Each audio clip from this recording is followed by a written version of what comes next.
ਵਾਹਿਗੁਰੂ ਜੀ ਕਾ ਖਾਲਸਾ, ਵਾਹਿਗੁਰੂ ਜੀ ਕੀ ਫਤਿਹ। मैं आस करदा तुसी सारे तंदुरुस्त होवोगे, ठीक ठाक होवोगे। अज रूबरू होने की जिहड़ी वजह वो ये है कि साडे संयुक्त किसान मोर्चे ने, साडी लीडरशिप ने एक नवा प्रोग्राम दिता या नवे प्रोग्राम दिते आ। आउण वाले दिनां च किसानी मोर्चे नूं, साडे जिहड़े मोर्चे नूं गांह वधाउण वास्ते या चलाउण वास्ते हुण ये गल इस करके जरूरी है क्योंकि इस मसले नाल, इस मुद्दे नाल, साडे संघर्ष नाल असीं जुड़े होए हैं।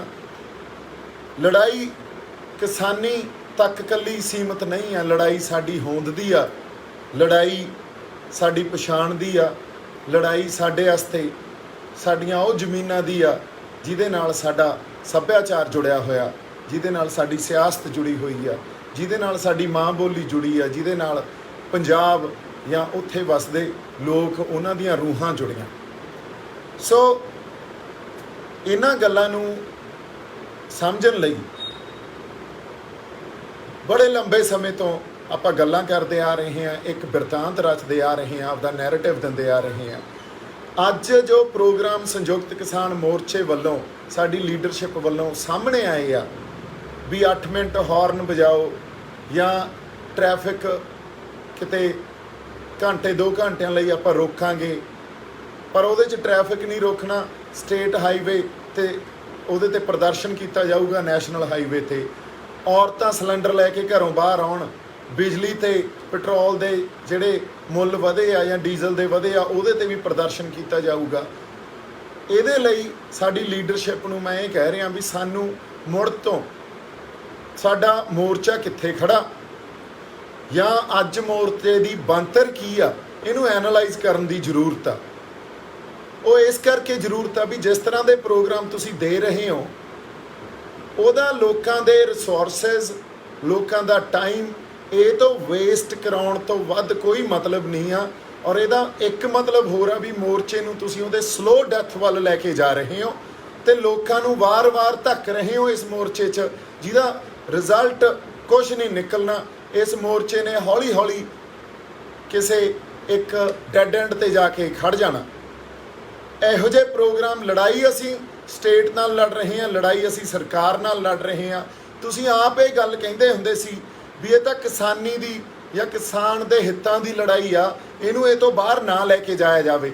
ਹੁਣ ਤੁਸੀਂ ਆਪ ਹੀ ਜਿਹੜੇ ਪ੍ਰੋਗਰਾਮ ਦੇ ਰਹੇ ਹੋ, ਉੱਥੇ ਬਿਜਲੀ ਦੇ ਮੁੱਲ ਵੀ ਵਧਾਤੇ, ਉਹਦਾ ਵੀ ਕੋਈ ਪ੍ਰੋਗਰਾਮ ਦੇ ਰਹੇ ਹੋ, ਗੈਸ ਸਿਲੰਡਰ ਦੇ ਮੁੱਲ ਵਧਾਤੇ, ਉਹਦਾ ਪ੍ਰੋਗਰਾਮ ਦੇ ਰਹੇ ਹੋ, ਇੱਕ ਪਾਸੇ ਤੁਸੀਂ ਪੈਟਰੋਲ ਡੀਜ਼ਲ ਦੇ ਮੁੱਲ ਵਧਾਤੇ, ਉਹਦਾ ਪ੍ਰੋਗਰਾਮ ਦੇ ਰਹੇ ਹੋ।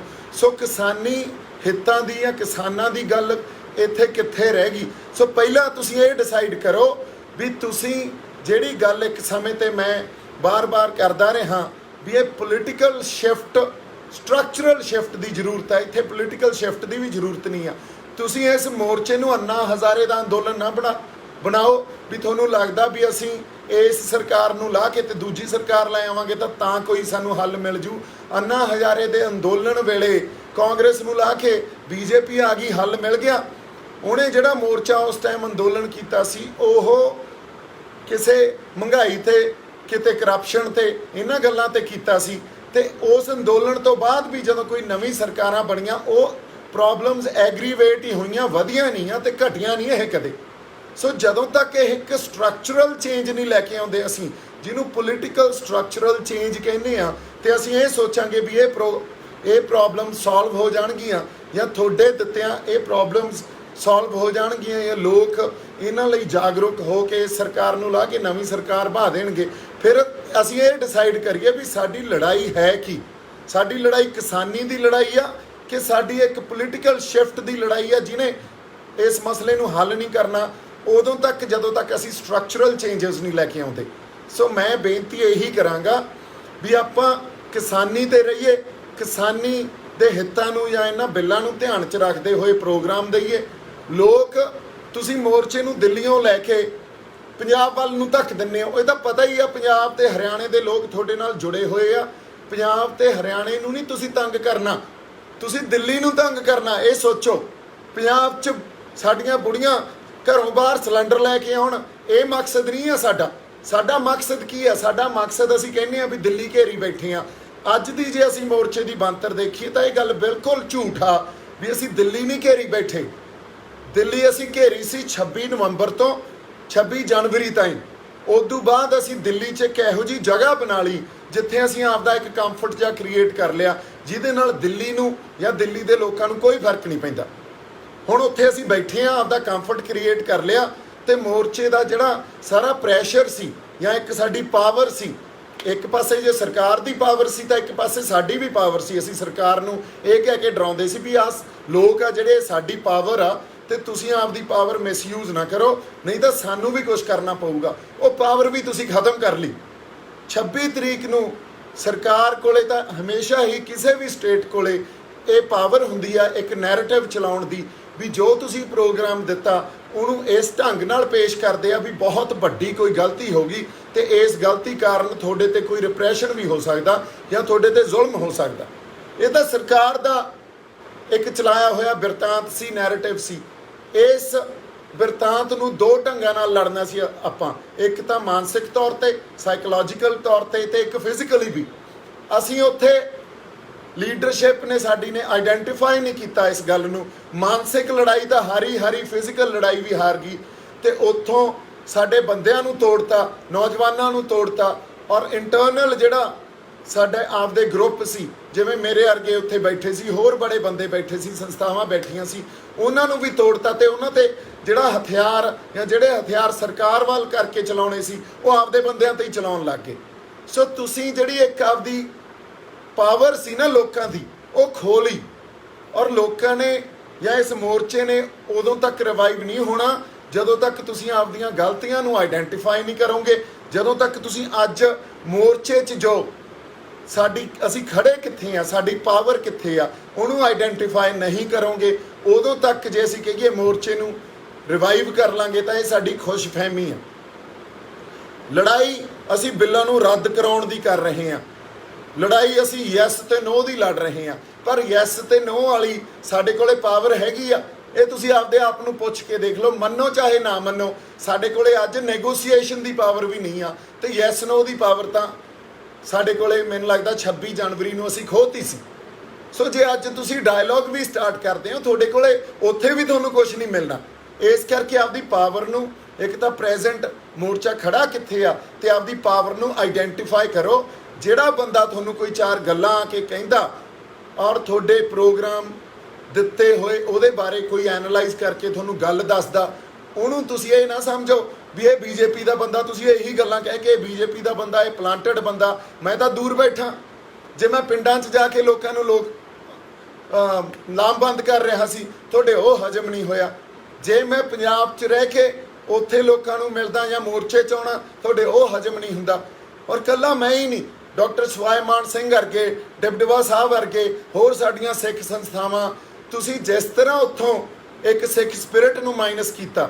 ਆ ਚੰਡੀਗੜ੍ਹ ਉਹਦੇ ਮੰਗ ਪੱਤਰ ਦੇਣ ਗਏ ਹੋ, ਅੱਛਾ ਨੈਰੇਟਿਵ ਕੋਈ ਨਹੀਂ, ਆਈਡੀਆ ਕੋਈ ਨਹੀਂ, ਸਿਰਫ ਉੱਧਰ ਨੂੰ ਤੁਰੇ ਗਏ, ਰਾਤ 2-4 ਟੁੱਟੇ ਜਿਹੇ ਬੈਰੀਕੇਡ ਤੋੜਤੇ, ਤੇ ਸਰਕਾਰ ਨੂੰ ਆਏ ਆ ਵੀ ਇਹਨਾਂ ਦਾ ਬੈਰੀਕੇਡ ਭੰਨ ਕੇ ਖੁਸ਼ ਹੋ ਜਾਂਦੇ ਆ, ਚਲੋ ਇੰਨਾ ਹੀ ਸਹੀ।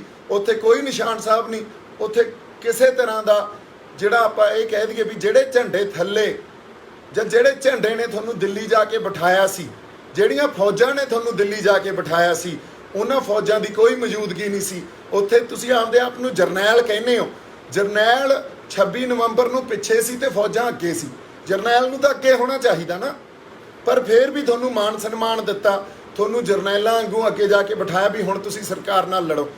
ਉੱਥੇ ਸਭ ਤੋਂ ਵੱਡੀ ਗਲਤੀ ਤੁਸੀਂ ਕੀ ਕੀਤੀ, ਤੁਸੀਂ ਲੈਫਟ ਵਰਸਸ ਰਾਈਟ ਵਿੰਗ ਇੱਕ ਲੜਾਈ ਛੇੜਤੀ, ਜਦੋਂ ਕਿ ਮੋਰਚਾ ਸੈਂਟਰ 'ਚ ਰਹਿਣਾ ਚਾਹੀਦਾ ਸੀ, ਪਰ ਨਹੀਂ, ਉਹ ਪੂਰਾ ਲੈਫਟ ਵਾਲੀ ਧਿਰ ਉੱਥੇ ਹਾਵੀ ਹੋ ਗਈ। ਸੋ ਲੈਫਟ ਨੂੰ ਜਿਹੜਾ ਸਪੋਰਟ ਕਰਦਾ ਸੀ ਮੀਡੀਆ ਜਾਂ ਜਿਹੜੇ ਲੋਕ ਉਹ ਮੋਰਚੇ ਨੂੰ ਸਪੋਰਟ ਕਰਨ ਲੱਗ ਗਏ, ਜਿਹੜੇ ਰਾਈਟ ਵਿੰਗ ਨੂੰ ਜਾਂ ਸਰਕਾਰ ਨੂੰ ਸਪੋਰਟ ਕਰਦਾ ਸੀ ਮੀਡੀਆ ਤੇ ਲੋਕ ਉਹ ਸਰਕਾਰ ਨੂੰ ਸਪੋਰਟ ਕਰਨ ਲੱਗ ਗਏ। ਅਸੀਂ ਇੰਟਰਨੈਸ਼ਨਲ ਜਿੰਨਾ ਪ੍ਰੈਸ਼ਰ ਬਿਲਡ ਕੀਤਾ ਸੀ ਮੋਰਚੇ ਦਾ, ਔਰ ਇੰਟਰਨੈਸ਼ਨਲ ਪ੍ਰੈਸ਼ਰ ਉਦੋਂ ਤੱਕ ਹੀ ਬਿਲਡ ਸੀ ਜਦੋਂ ਤੱਕ ਤੁਸੀਂ ਇਹਨੂੰ ਮੋਰਚੇ ਨੂੰ ਸੈਂਟਰ ਸਪੇਸ 'ਚ ਰੱਖਿਆ, ਜਦੋਂ ਤੱਕ ਉੱਥੇ ਸਿੱਖ ਸਪਿਰਿਟ ਰਹੀ ਆ ਔਰ ਮੋਰਚਾ ਚੜ੍ਹਦੀ ਕਲਾ 'ਚ ਰਿਹਾ, ਤੁਸੀਂ ਉਹਨੂੰ ਵੀ ਉੱਥੋਂ ਮਾਈਨਸ ਕਰਤਾ। ਅੱਜ ਦੀ ਡੇਟ 'ਚ ਮੈਨੂੰ ਇੱਕ ਗੱਲ ਦਾ ਜਵਾਬ ਆਪਦੀਆਂ ਰੂਹਾਂ ਤੋਂ ਆਪਦੇ ਅੰਦਰੋਂ ਪੁੱਛ ਕੇ ਦੇਖ ਲਓ, ਜਾਂ ਸਾਡੀ ਕਿਸਾਨ ਯੂਨੀਅਨ ਦੇ ਉਹ ਬੰਦੇ ਜਿਹੜੇ ਮੇਰੇ ਤੇ ਅਟੈਕ ਕਰਦੇ ਆ, ਇਹ ਦੇ ਦੇਣ ਵੀ ਮੋਰਚਾ ਚੜ੍ਹਦੀ ਕਲਾ 'ਚ। ਚੜ੍ਹਦੀ ਕਲਾ 'ਚ ਜਦੋਂ ਮੋਰਚਾ ਸੀਗਾ, ਸਾਨੂੰ ਮੋਰਚਾ ਦੱਸਣ ਦੀ ਜ਼ਰੂਰਤ ਨਹੀਂ ਸੀ ਵੀ ਚੜ੍ਹਦੀ ਕਲਾ 'ਚ। ਮੈਂ ਇਹ ਗੱਲਾਂ ਤਾਂ ਕਰ ਰਿਹਾ, ਉਹ ਸਾਡਾ ਸਾਂਝਾ ਮੋਰਚਾ, ਸਾਡੇ ਸਾਂਝੇ ਸਟੇਕਸ ਇਨਵੋਲਡ ਆ। ਸਾਨੂੰ ਇੱਕ ਐਨਾਲਾਈਜ਼ ਕਰਨੀ ਚਾਹੀਦੀ ਆ, ਗੱਲ ਨੂੰ ਪੜਚੋਲ ਕਰਨੀ ਚਾਹੀਦੀ ਆ। ਉਦੋਂ ਬਾਅਦ ਇਹਨੂੰ ਮੋਰਚੇ ਨੂੰ ਰਿਵਾਈਵ ਕਰਨ ਵਾਸਤੇ ਗਾਂਹ ਨੂੰ ਤੁਰਨਾ ਚਾਹੀਦਾ। ਜਿਹੋ ਜਿਹੇ ਪ੍ਰੋਗਰਾਮ ਅੱਜ ਦਿੱਤੇ ਆ, 8 ਮਿੰਟ ਹਾਰਨ ਵਜਾਓ, ਤੁਹਾਨੂੰ ਪਤਾ ਇਹਦਾ ਮਤਲਬ ਕੀ ਆ? ਕੋਈ ਇਹਦੇ ਤੋਂ ਅਚੀਵ ਕੀ ਹੋਊਗਾ? ਜਾਂ ਇਸ ਗੱਲ ਤੋਂ ਸਰਕਾਰ ਡਰ ਜੂ ਅਸੀਂ ਯੈਸ ਨੋ ਦੀ ਲੜਾਈ ਜਿੱਤ ਜਾਾਂਗੇ? ਸਾਡੇ ਕੋਲੇ ਤਾਂ ਨੈਗੋਸੀਏਸ਼ਨ ਦੀ ਪਾਵਰ ਵੀ ਹੈ ਨਹੀਂ। ਅੱਜ ਸਾਡੇ ਨਾਲ ਤਾਂ ਨੈਗੋਸ਼ੀਏਟ ਵੀ ਨਹੀਂ ਕਰ ਰਹੇ ਹੋ।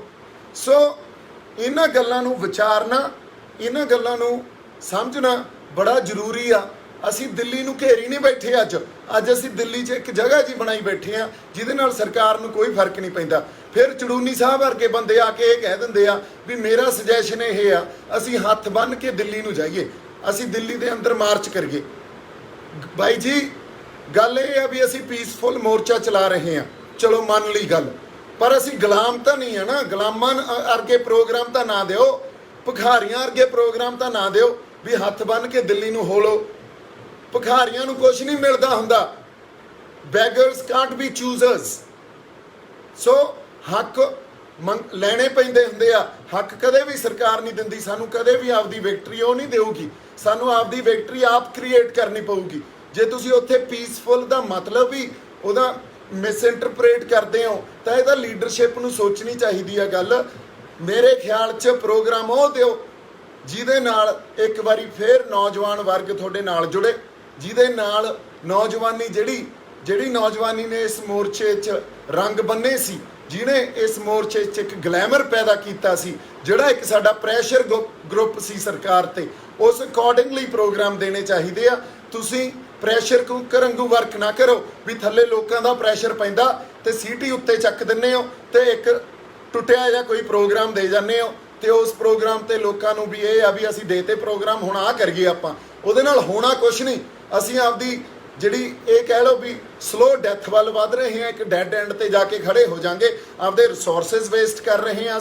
ਅਸੀਂ ਕਿੰਨਾ ਪੈਸਾ ਵੇਸਟ ਕਰਤਾ ਉੱਥੇ, ਕਿੰਨਾ ਟਾਈਮ ਵੇਸਟ ਕਰਤਾ। ਅਸੀਂ ਉੱਥੇ ਸਾਰਾ ਸਿਆਲ ਲੰਘਾਤਾ, ਸਾਰੀ ਗਰਮੀ ਲੰਘਾਤੀ, ਸਾਡੇ ਪੱਲੇ ਕੀ ਪਿਆ? ਇਹ ਐਗਜ਼ਾਮਪਲਸ ਨਾ ਦਿਓ ਵੀ ਮੋਰਚੇ ਤਾਂ 2-2 ਸਾਲ ਚੱਲਦੇ ਹੁੰਦੇ ਆ। ਅੱਜ ਦਾ ਜਿਹੜਾ ਯੁੱਗ ਆ ਨਾ, ਅੱਜ ਦਾ ਯੁੱਗ ਕਮਿਊਨੀਕੇਸ਼ਨ ਦਾ ਯੁੱਗ ਆ। ਅੱਜ ਦਾ ਯੁੱਗ ਆ ਜਿਹੜਾ ਉਹ ਬੜਾ ਫਾਸਟ ਆ। ਜਿੰਨੀ ਜਲਦੀ ਲੋਕ ਅਟੈਚ ਹੁੰਦੇ ਆ, ਉਨੀ ਜਲਦੀ ਡਿਟੈਚ ਵੀ ਹੁੰਦੇ ਆ।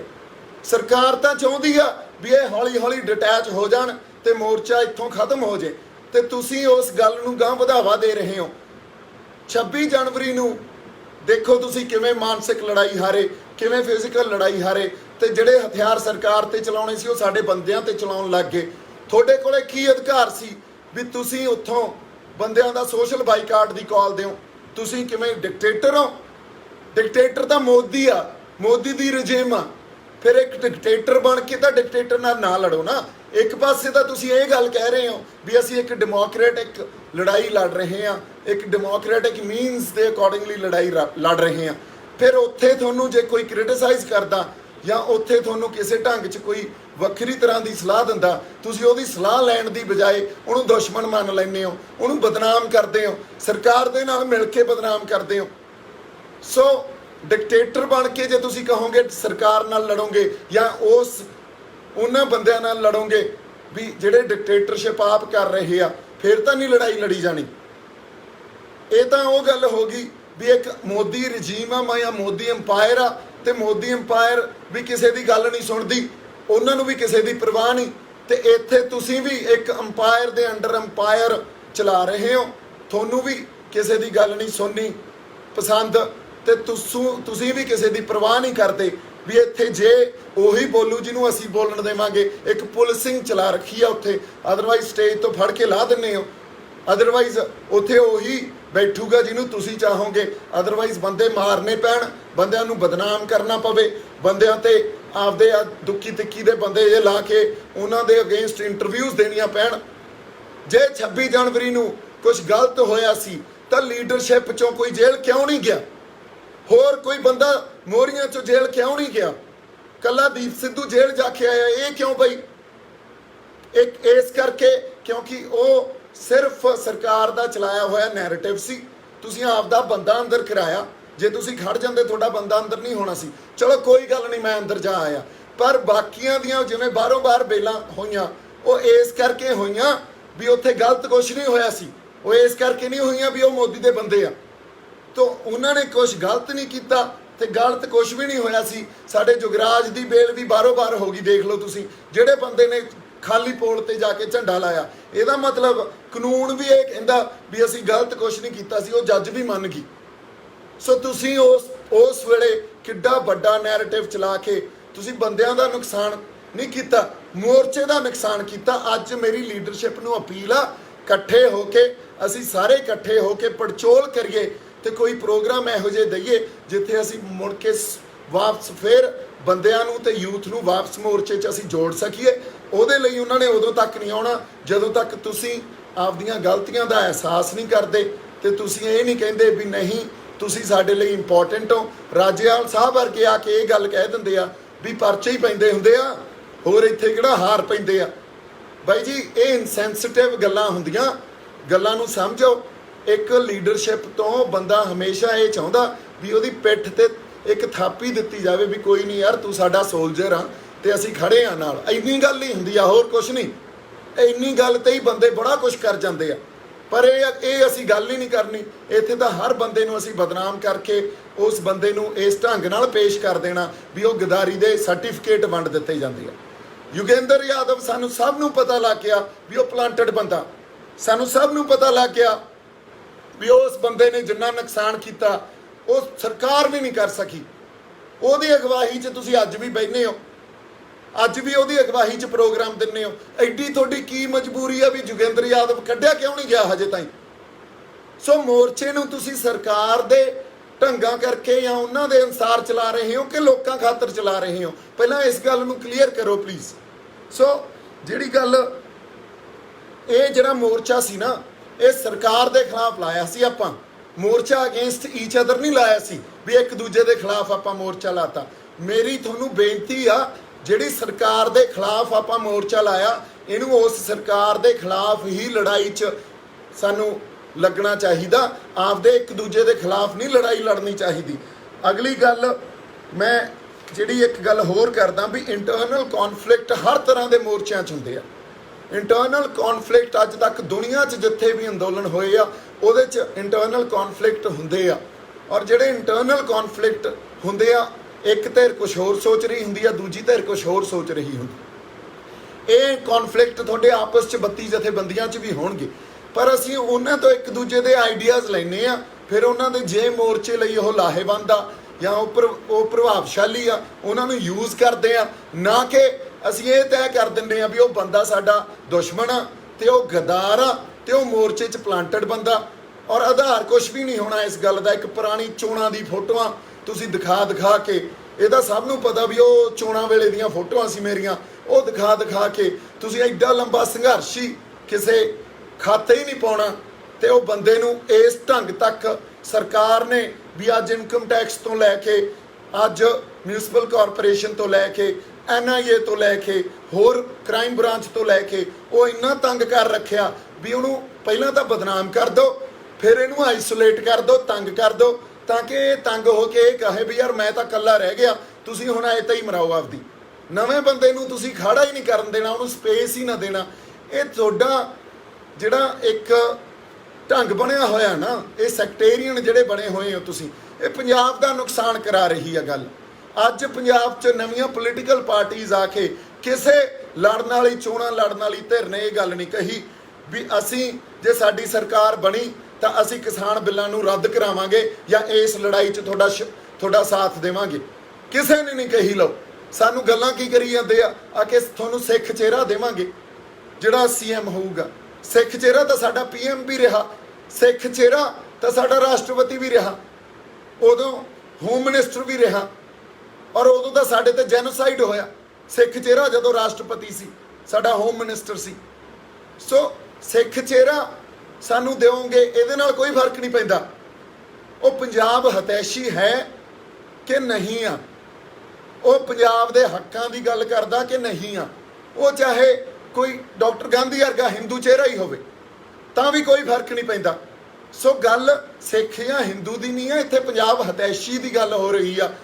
ਇਹ ਜਿਹੜੀਆਂ ਪਾਰਟੀਆਂ ਆ ਕੇ ਅੱਜ ਤੁਹਾਨੂੰ 300 ਯੂਨਿਟ ਅਸੀਂ ਫ੍ਰੀ ਬਿਜਲੀ ਦੇ ਦੇਵਾਂਗੇ, ਅਸੀਂ ਤੁਹਾਨੂੰ ਆਟਾ ਦਾਲ ਦੇਵਾਂਗੇ, ਰਾਸ਼ਨ ਦੇਵਾਂਗੇ, ਸਾਨੂੰ ਇਹ ਲਾਲਚ ਦੇਈ ਜਾਂਦੇ ਆ। ਬਾਈ ਜੀ ਸਾਨੂੰ ਕੁਛ ਫ੍ਰੀ ਨਹੀਂ ਚਾਹੀਦਾ। ਤੁਸੀਂ ਆ ਕਰੋ, ਲੋ ਕੇਜਰੀਵਾਲ ਨੂੰ ਕਹਿ ਦਿਓ ਤੂੰ ਦਿੱਲੀ ਦਾ ਚੀਫ ਮਿਨਿਸਟਰ ਆ, ਦਿੱਲੀ ਤੇਰੇ ਅੰਡਰ, ਅੱਜ ਜਿੰਨਾ ਪਾਣੀ ਦਿੱਲੀ ਨੂੰ ਸਾਡਾ ਗਿਆ, ਜਿੰਨਾ ਉਹਦਾ ਪੈਸਾ ਬਣਦਾ ਸਾਡਾ ਉਹੀ ਦੇ ਦਿਓ, ਸਾਨੂੰ ਹੋਰ ਕੁਛ ਨਹੀਂ ਚਾਹੀਦਾ, ਅਸੀਂ ਆਪੇ ਬਿਜਲੀ ਜਾਂ ਤਾਂ ਪੈਦਾ ਕਰ ਲਾਂਗੇ ਜਾਂ ਖਰੀਦ ਲਾਂਗੇ। ਤੂੰ ਸਾਨੂੰ ਭਿਖਾਰੀ ਬਣਾਏਂਗਾ? ਯਾਰ ਤੁਹਾਨੂੰ ਪਤਾ ਤੁਸੀਂ ਕਿਹੜੀ ਕੌਮ ਨਾਲ ਮੱਥਾ ਲਾਈ ਬੈਠੇ ਹੋ? ਆ ਜਿਹੜੀਆਂ 2-4 ਤੁਸੀਂ ਆਟੇ ਬੋਰੀ ਦੀਆਂ ਥੈਲੀਆਂ ਭਰੀ ਬੈਠੇ ਹੋ, ਸਾਰੀ ਉਮਰ ਤਾਂ ਤੁਹਾਨੂੰ ਖਵਾਈ ਗਏ। ਤੁਸੀਂ ਸਾਨੂੰ ਰਾਸ਼ਨ ਫ੍ਰੀ ਦਿਓਗੇ, ਸਾਨੂੰ ਬਿਜਲੀ ਫ੍ਰੀ ਦਿਓਗੇ, ਸਾਰੀ ਉਮਰ ਹੋ ਗਈ ਤੁਹਾਨੂੰ ਸਾਨੂੰ ਲੁੱਟਦਿਆਂ ਨੂੰ, ਸਾਡੇ ਪੰਜਾਬ ਦੇ ਰਿਸੋਰਸਿਸ ਨੂੰ ਲੁੱਟਦਿਆਂ ਨੂੰ। ਸਾਡਾ ਧਰਤੀ ਨੂੰ, ਸਾਡੇ ਲੋਕਾਂ ਨੂੰ, ਸਾਡੇ ਪੰਜਾਬ ਨੂੰ ਤੁਸੀਂ ਕਲੋਨੀਅਲ ਸਟੇਟ ਬਣਾ ਰੱਖਿਆ। ਜਿਵੇਂ ਅੰਗਰੇਜ਼ ਇਸ ਦੇਸ਼ ਨੂੰ ਚਲਾਉਂਦੇ ਸੀ, ਇਹ ਖਿੱਤੇ ਨੂੰ ਚਲਾਉਂਦੇ ਸੀ ਵੀ ਇੱਥੋਂ ਲੁੱਟ ਖਸੁੱਟ ਕਰੋ, ਉਵੇਂ ਹੀ ਤੁਸੀਂ ਸਾਡੇ ਪੰਜਾਬ ਨਾਲ ਵਤੀਰਾ ਕਰਦੇ ਹੋ ਵੀ ਇਹ ਕਾਲੋਨੀ ਆ ਸਾਡੀ, ਇਹ ਸਾਡਾ ਹਿੱਸਾ ਨਹੀਂ ਆ, ਇਹਦੇ ਰਿਸੋਰਸਿਸ ਨੂੰ ਲੁੱਟੋ। ਇੱਥੇ ਜਿਹੜੇ ਨੈਚੁਰਲ ਰਿਸੋਰਸਿਸ ਆ ਉਹਨਾਂ ਨੂੰ ਵੀ ਲੁੱਟੋ, ਇੱਥੇ ਹਿਊਮਨ ਰਿਸੋਰਸਿਸ ਨੂੰ ਵੀ ਲੁੱਟੋ। ਸੋ ਤੁਸੀਂ ਕਿਹੜੀਆਂ ਪੋਲੀਟੀਕਲ ਪਾਰਟੀਆਂ ਦੀਆਂ ਗੱਲ ਕਰਦੇ ਹੋ? ਫਿਰ ਕਹਿੰਦੇ ਆ, ਅੱਛਾ ਬੜੇ ਲੋਕ ਇਹ ਗੱਲ ਕਹਿੰਦੇ ਆ ਵੀ ਦੀਪ ਸਿੱਧੂ ਜਿਹੜਾ ਉਹਦੀ ਸਮਝ ਨਹੀਂ ਆਉਂਦੀ। ਸਮਝ ਤੁਹਾਨੂੰ ਕਿੱਥੋਂ ਆਵੇ? ਦੀਪ ਸਿੱਧੂ ਦੀ ਸਮਝ ਉਹਨੂੰ ਆਊਗੀ ਜਿਹੜਾ ਪੋਲੀਟੀਕਲ ਸਟਰਕਚਰਲ ਚੇਂਜ ਦੀ ਗੱਲ ਕਰੂਗਾ, ਜਿਹੜਾ ਇਹ ਕਹੂਗਾ ਜਦੋਂ ਤੱਕ ਅਸੀਂ ਪੂਰਾ ਇੱਥੇ ਸ਼ਿਫਟ ਨਹੀਂ ਲੈ ਕੇ ਆਉਂਦੇ, ਇੱਕ ਸਟਰਕਚਰਲ ਸ਼ਿਫਟ। ਆ ਜਿਹੜੀਆਂ ਪਾਰਟੀਆਂ ਦੀਆਂ ਫਿਰਦੀਆਂ ਬੀਜੇਪੀ, ਕਾਂਗਰਸ, ਅਕਾਲੀ, ਆਮ ਆਦਮੀ ਪਾਰਟੀ, ਇਹਨਾਂ ਤੋਂ ਖਹਿੜਾ ਨਹੀਂ ਛਡਾਉਂਦੇ, ਉਦੋਂ ਤੱਕ ਜੇ ਅਸੀਂ ਕਹੀਏ ਵੀ ਉੱਥੇ ਕੋਈ ਅਸੀਂ ਭਲਾ ਕਰ ਦਾਂਗੇ, ਉਹ ਨਹੀਂ ਹੋ ਸਕਦਾ।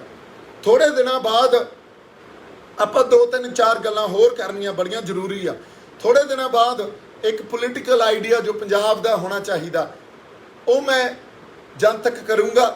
ਉਸ ਪੋਲੀਟੀਕਲ ਆਈਡੀਏ ਨਾਲ ਜਿਹੜਾ ਮਰਜ਼ੀ ਲੀਡਰ ਖੜਦਾ ਹੋਵੇ, ਜਿਹੜੀ ਮਰਜ਼ੀ ਪਾਰਟੀ ਖੜਦੀ ਹੋਵੇ, ਨੈਸ਼ਨਲ ਪਾਰਟੀ ਤੋਂ ਬਿਨਾਂ, ਉਹ ਪਾਰਟੀ ਨੂੰ ਆਪਾਂ ਆਉਣ ਵਾਲੀਆਂ ਚੋਣਾਂ 'ਚ ਕਹਾਂਗੇ ਵੀ ਬਾਈ ਜੀ ਅਸੀਂ ਤੁਹਾਡੇ ਨਾਲ ਆ। ਉਹਦੇ 'ਚ ਸਾਡੇ ਪਾਣੀਆਂ ਦਾ ਮਸਲਾ ਹੋਊ, ਉਹਦੇ 'ਚ ਸਾਡਾ ਪ੍ਰਵਾਸ ਹੋਊ, ਉਹਦੇ 'ਚ ਸਾਡਾ ਜਿਹੜਾ ਇਹ ਕਹਿ ਲਓ ਵੀ ਖੁਦ ਮੁਖਤਿਆਰੀ ਦਾ ਮਸਲਾ ਹੋਊਗਾ, ਵੱਧ ਅਧਿਕਾਰਾਂ ਦੀ ਗੱਲ ਹੋਊਗੀ। ਸੋ ਜੋ ਪੰਜਾਬ ਦੇ ਮਸਲੇ ਆ ਅਸੀਂ ਉਸ ਜਾਂ ਉਹਦੇ 'ਚ ਸਾਡੀ ਮਾਂ ਬੋਲੀ ਦਾ ਮਸਲਾ ਹੋਊਗਾ, ਉਹਦੇ 'ਚ ਸਾਡੇ ਇਨਵਾਇਰਨਮੈਂਟ ਦਾ ਮਸਲਾ ਹੋਊਗਾ। ਅਸੀਂ ਕਿਸਾਨੀ ਦੀ ਜ਼ਮੀਨਾਂ ਨੂੰ ਤਾਂ ਬਚਾਈ ਜਾਂਦੇ ਆ। ਅੱਜ ਦੇ ਟਾਈਮ ਸਾਰੀਆਂ ਜਿਹੜੀਆਂ ਵੱਡੀਆਂ ਇਨਵਾਇਰਨਮੈਂਟਲ ਏਜੰਸੀਜ਼ ਆ ਉਹਨਾਂ ਨੇ ਇਹ ਗੱਲ ਕਹਿਤੀ ਵੀ ਆਉਣ ਵਾਲੇ 10 ਸਾਲਾਂ 'ਚ ਪੰਜਾਬ ਕੋਲੇ ਪਾਣੀ ਨਹੀਂ ਹੋਣਾ। ਇਸ ਗੱਲ ਦੀ ਲੜਾਈ ਕਿਸ ਬੰਦੇ ਨੇ ਲੜੀ ਆ? ਜ਼ਮੀਨਾਂ ਬਚਾ ਕੇ ਕੀ ਕਰ ਲਾਂਗੇ ਜਦੋਂ ਉਹਨੇ ਬਾਣੀ ਮਾਰੂਥਲ ਜਾਣਾ, ਉਹਨੇ ਡੈਜ਼ਰਟ ਬਣ ਜਾਣਾ। ਸੋ ਸਾਨੂੰ ਇਨਵਾਇਰਨਮੈਂਟ ਕਿੱਡਾ ਵੱਡਾ ਖਤਰਾ, ਇਹਨੂੰ ਸਾਨੂੰ ਆਈਡੈਂਟੀਫਾਈ ਨਹੀਂ ਕਰ ਸਕੇ। ਇਸ ਗੱਲ ਤੇ ਅਸੀਂ ਫੇਰ ਆਪਦੀ ਨਿੱਜ ਦੀ ਲੜਾਈ ਲੜੀ ਜਾਂਦੇ ਆ ਵੀ ਜ਼ਮੀਨਾਂ ਬਚਾ ਲਓ। ਤੁਹਾਨੂੰ ਉੱਠਣਾ ਪਊਗਾ, ਇੱਕ ਕਲੈਕਟਿਵ ਕੌਨਸ਼ੀਅਸਨੈਸ ਪੈਦਾ ਕਰਨੀ ਪਊਗੀ।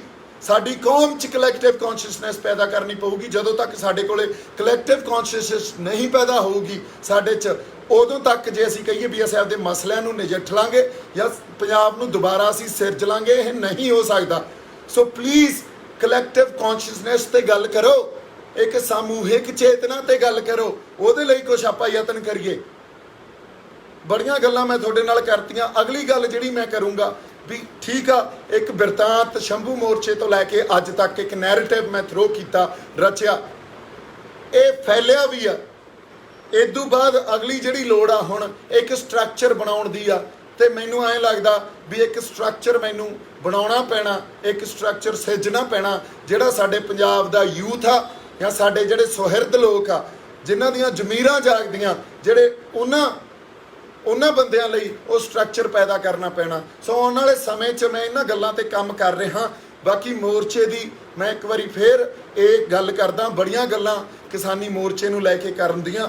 ਲੀਡਰਸ਼ਿਪ ਨੂੰ ਬੇਨਤੀ ਆ, ਹਜੇ ਵੀ ਐਨਾਲਾਈਜ਼ ਕਰੋ, ਆਈਡੈਂਟੀਫਾਈ ਕਰੋ ਸਾਡੀ ਪਾਵਰ ਨੂੰ। ਅਸੀਂ ਆਪਦੀ ਪਾਵਰ ਜਦੋਂ ਤੱਕ ਸਰਕਾਰ ਨੂੰ ਨਹੀਂ ਦਿਖਾਉਂਦੇ, ਉਦੋਂ ਤੱਕ ਜੇ ਅਸੀਂ ਕਹੀਏ ਵੀ ਇਹ ਅਸੀਂ ਬਿੱਲਾਂ ਨੂੰ ਰੱਦ ਕਰਾਉਣ ਵਾਲੀ ਲੜਾਈ ਲੜ ਲਾਂਗੇ ਤਾਂ ਅਸੀਂ ਨਹੀਂ ਲੜ ਸਕਦੇ। ਜੇ ਅਸੀਂ ਜਦੋਂ ਤੱਕ ਆਪਦੇ ਲੋਕਾਂ ਨੂੰ ਇਸ ਮੋਰਚੇ ਨੂੰ ਰਿਵਾਈਵਲ ਨਹੀਂ ਕਰਦੇ, ਜੇ ਅਸੀਂ ਇਹ ਕਹੀਏ ਵੀ ਮੋਰਚਾ ਚੜ੍ਹਦੀ ਕਲਾ 'ਚ ਆ, ਇਹ ਸਾਨੂੰ ਪਤਾ ਵੀ ਆਪਦੇ ਆਪ ਨਾਲ ਧੋਖਾ ਕਰਨ ਵਾਲੀ ਗੱਲ ਆ। ਅਗਲੀ ਗੱਲ, ਅਸੀਂ ਸਾਈਕੋਲੋਜੀਕਲ ਵਾਰ ਜਿਹੜੀ ਹਾਰੀ ਬੈਠੇ ਆ, ਉਹ ਸਾਈਕੋਲੋਜੀਕਲ ਜਿਹੜਾ ਇੱਕ ਸਾਡੇ ਕੋਲੇ ਐਡਵਾਂਟੇਜ ਸੀ, ਜਾਂ ਇੱਕ ਜਿਹੜਾ ਤੁਸੀਂ ਇਹ ਕਹਿ ਲਓ ਇਸ ਵਾਰ 'ਚ ਸਾਡੇ ਕੋਲੇ ਜਿਹੜਾ ਐਡਵਾਂਟੇਜ ਸੀ, ਉਹ 26 ਨਵੰਬਰ ਤੋਂ 26 ਜਨਵਰੀ ਤੱਕ ਸੀ। 26 ਜਨਵਰੀ ਤੁਹਾਡੀ ਆਪਦੀ ਗਲਤੀ ਨੇ ਉਹ ਐਡਵਾਂਟੇਜ ਸਾਡੇ ਤੋਂ ਖੋਹ ਕੇ ਸਰਕਾਰ ਵਾਲੇ ਪਾਸੇ ਕਰਤਾ। ਅੱਜ ਸਰਕਾਰ ਸਾਡੇ ਤੇ ਹਾਵੀ ਆ, ਨਾ ਤਾਂ ਗੱਲਬਾਤ ਕਰ ਰਹੀ ਆ ਤੇ ਨਾ ਹੀ ਉਹਨਾਂ ਨੂੰ ਕੋਈ ਫਰਕ ਪੈ ਰਿਹਾ, ਨਾ ਹੀ ਦਿੱਲੀ ਨੂੰ ਫਰਕ ਪੈ ਰਿਹਾ। ਸੋ ਅਸੀਂ ਦਿੱਲੀ ਨਹੀਂ ਘੇਰੀ ਬੈਠੇ, ਐਕਚੁਅਲੀ ਦਿੱਲੀ 'ਚ ਅਸੀਂ ਘਿਰ ਗਏ ਹਾਂ। ਅੱਜ ਦੀ ਇਹ ਸਥਿਤੀ ਹੋ ਗਈ ਆ। ਸੋ ਇਹਦਾ ਰਿਵਾਈਵਲ ਵੀ ਸਾਡੀ ਲੀਡਰਸ਼ਿਪ ਤੇ ਡਿਪੈਂਡ ਆ। ਮੈਂ ਲੀਡਰਸ਼ਿਪ ਨੂੰ ਬੇਨਤੀ ਕਰਦਾ, ਇਕੱਠੇ ਬੈਠੀਏ, ਏਕੇ 'ਚ ਪੜਚੋਲ ਕਰੀਏ, ਉਦੋਂ ਬਾਅਦ ਤੁਹਾਡੀ ਅਗਵਾਈ 'ਚ ਪ੍ਰੋਗਰਾਮ ਦਈਏ ਤੇ ਇਸ ਮੋਰਚੇ ਨੂੰ ਆਪਾਂ ਰਿਵਾਈਵ ਕਰੀਏ। ਮੇਰੇ ਵੱਲੋਂ ਬਹੁਤ ਸਾਰਾ ਪਿਆਰ ਤੇ ਸਤਿਕਾਰ। ਆਉਣ ਵਾਲੇ ਸਮੇਂ 'ਚ ਆਪਾਂ ਬੜੀਆਂ ਹੋਰ ਗੱਲਾਂ ਕਰਾਂਗੇ। ਜਿਉਂਦੇ ਵਸਦੇ ਰਹੋ, ਔਰ ਪ੍ਰਮਾਤਮਾ ਅਕਾਲ ਪੁਰਖ ਵਾਹਿਗੁਰੂ ਤੁਹਾਨੂੰ ਚੜ੍ਹਦੀ ਕਲਾ 'ਚ ਰੱਖੇ, ਤੰਦਰੁਸਤੀਆਂ ਬਖਸ਼ੇ। ਵਾਹਿਗੁਰੂ ਜੀ ਕਾ ਖਾਲਸਾ, ਵਾਹਿਗੁਰੂ ਜੀ ਕੀ ਫਤਿਹ।